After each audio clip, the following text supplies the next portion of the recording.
প্রথমে শুনবেন সংবাদ শিরোনাম। একজন কুখ্যাত কুশীলব লেফটেন্যান্ট জেনারেল মাসুদ আহমেদ চৌধুরীকে সাবেক এমপি মাসুদ উদ্দিন চৌধুরী আবারও 6 দিনের রিমান্ডে। সিন্ডিকেট ও মানব পাচারের গুরুতর অভিযোগ। এবার শুনবেন বিস্তারিত। প্রতিবেদনে গ্রিড নিউজ। তারিখ 29 মার্চ 2026। ঢাকা।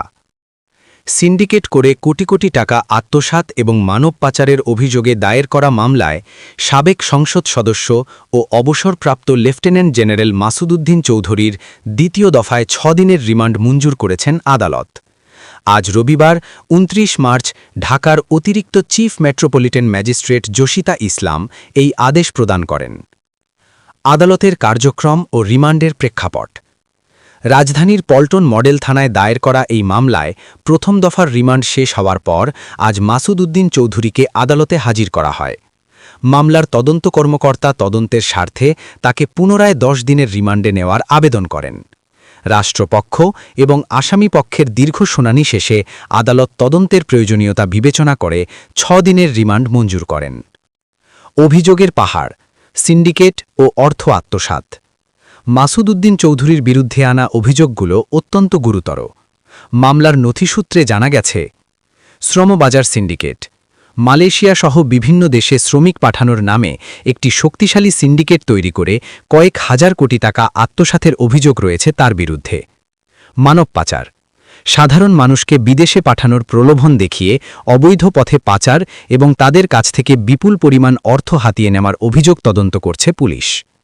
ক্ষমতার অপব্যবহার সংসদ সদস্য এবং সাবেক উচ্চপদস্থ সামরিক কর্মকর্তা হিসেবে নিজের প্রভাব খাটিয়ে বিভিন্ন ব্যবসায়িক খাতে একচেটিয়া আধিপত্য বিস্তার ও অনিয়মের অভিযোগ উঠেছে।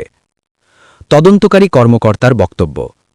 তদন্ত সংশ্লিষ্টরা জানিয়েছেন, প্রথম দফার রিমান্ডে বেশ কিছু গুরুত্বপূর্ণ তথ্য পাওয়া গেছে। তবে পাচার হওয়া অর্থ কোথায় রাখা হয়েছে এবং এই সিন্ডিকেটে আর কে কে জড়িত তা নিশ্চিত হতে তাকে দ্বিতীয় দফায় জিজ্ঞাসাবাদের প্রয়োজন। বিশেষ করে বিদেশে অর্থ পাচার বা মানি লন্ডারিংয়ের বিষয়টি এখন গোয়েন্দাদের নজরে রয়েছে। রাজনৈতিক ও সামাজিক প্রতিক্রিয়া। 5ই আগস্টের পট পরিবর্তনের পর থেকে অনেক প্রভাবশালী ব্যক্তির বিরুদ্ধে আইনি ব্যবস্থা নেওয়া হচ্ছে। মাসুদ উদ্দিন চৌধুরীর মতো একজন সাবেক উচ্চপদস্থ সামরিক কর্মকর্তার মানব পাচারের মতো গুরুতর অভিযোগে রিমান্ড হওয়ার বিষয়টি দেশজুড়ে ব্যাপক আলোচনার জন্ম দিয়েছে। সচেতন মহল মনে করছেন, সুষ্ঠু তদন্তের মাধ্যমে এই সিন্ডিকেটের মূল হোতাদের মুখোন্মোচন হওয়া জরুরি। উপসংহার। তদন্তের পরবর্তী ধাপে কি বেরিয়ে আসে এবং এই মামলার জল কতদূর যায় সেদিকেই এখন সবার নজর। এই মামলার প্রতিটি মুহূর্তের আপডেট পেতে চোখ রাখুন গ্রিড নিউজের পর্দায়।